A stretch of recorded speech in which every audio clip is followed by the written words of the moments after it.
yet strong as stone, singing for those she's never known. My name is Ellie Carter. I'm 31 years old. And before I sing, I want to tell you a story.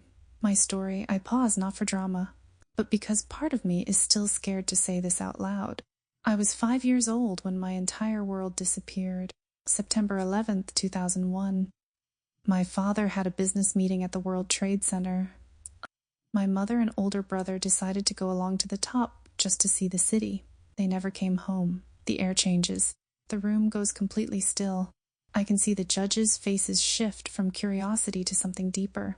And the audience, they're with me now. They're listening. I stayed home that morning because I had a fever. I was supposed to go. I was meant to be there, but I wasn't. That fever saved my life and took away everything else. My voice shakes just for a second, but I don't stop. I didn't understand what death meant. I just remember waiting. I sat at the window for days, thinking maybe this was a mistake. Maybe they were coming back. I look out at the crowd. I want them to see it, the child I used to be. My grandmother turned off the news. She didn't want me to hear the words, terrorist attack, dead, missing. But I could still feel it. I knew something was gone. I let the silence stretch for a second. The judges aren't writing anything. They're just watching. One of them is already wiping her eyes. I didn't talk much after that. I wouldn't eat, wouldn't play. I just waited. And then I let the words fall out, the ones I've never said on any stage before. I started singing. The room leans in. I sang under my breath, under the covers in closets in the back of the car. I sang lullabies my mom used to hum while brushing my hair. I sang the silly songs my brother made up. I didn't do it for anyone. It wasn't performance. It was survival. A few people in the front row wiped their faces. I feel the lump rise in my throat, but I keep going. I didn't join school choirs, never entered competitions. I never thought of myself as a singer, because my voice wasn't for the world. It was for them, my family. It was the only way I could keep them with me. Take a breath. My hands are cold. My heart is warm. For 20 years, I never sang in front of anyone. And then I shift. But something changed when I turned 25. I visited the 9/11 memorial for the first time. I found my father's name, my mother's, my brother's. I touched them, their names carved in stone, and I felt something inside me break. A quiet gasp ripples through the audience. I let the moment hang. That night I couldn't sleep. So I did what I always do. I sang. But something about it felt different, stronger. It wasn't about grief anymore. It was about remembering. I smile gently now. There's pain, yes, but pride too. I started writing a song slowly. Over months, years, I added to it every time I remembered a detail: my mom's perfume, my dad's laugh, my brother's favorite cereal.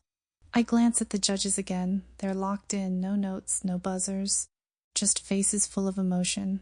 I never thought I'd sing it in front of people, but here I am, because this stage, this moment, it's bigger than me. I hold up the mic and my voice drops to a whisper. I didn't come here to chase a dream. I came to keep a promise. And now I say the line I've held in my heart since I was 5. I promised myself one day I'd sing this for them. The lights shift. A gentle piano begins to play. I close my eyes. And I sing, not loud, not perfect, but honest. I sing about a red balloon floating in the sky. About a little girl with her nose pressed against a window. I sing about empty chairs at dinner tables. About the smell of my mom's coat. The echo of my brother's laugh down the hallway. And the father who called me his little star. My voice cracks. I let it, because this isn't performance. It's truth. I sing about ash, about silence, about waiting. But I also sing about light, about love that never dies, about finding pieces of them in the songs I carry. The final chorus rises soft, trembling. I still sing, so you won't disappear. When the music fades, I don't move. The silence returns, but it's not empty. It's full of memory, full of hearts that heard me. And then the audience rises, all of them. Applause fills the room. Some are crying. Some are holding hands. One of the judges has stood already, clapping slowly, tears streaming. I swallow hard. My knees feel weak, but my soul feels strong. A judge leans forward, her voice shaking. I don't know what to say. That wasn't a performance. That was a prayer. A gift. Thank you, Ellie. Another speaks softer. You brought back voices we lost. You made them live again. I can barely speak, but I managed to whisper. I didn't come here to be famous. I just wanted the world to remember who they were and what I still carry.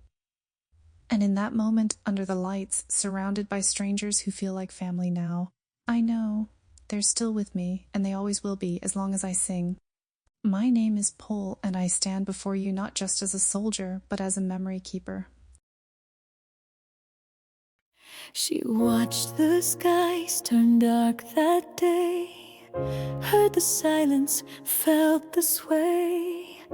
In the rubble, hearts were torn, a life was changed, a love forlorn. The years passed by, but wounds don't fade. She carried whispers through the shade, a voice alone, yet strong as stone, singing for those she's never known. Her voice, a fire burning bright, through the echoes of the night. For every name, for every star, she sings to them wherever they are. 20 years, the pain still clear, a melody to hold them near, each note a beacon reaching far, through ashes where no shadows are. She sings not just for what she lost, but for the ones who paid the cost. Her words, a cradle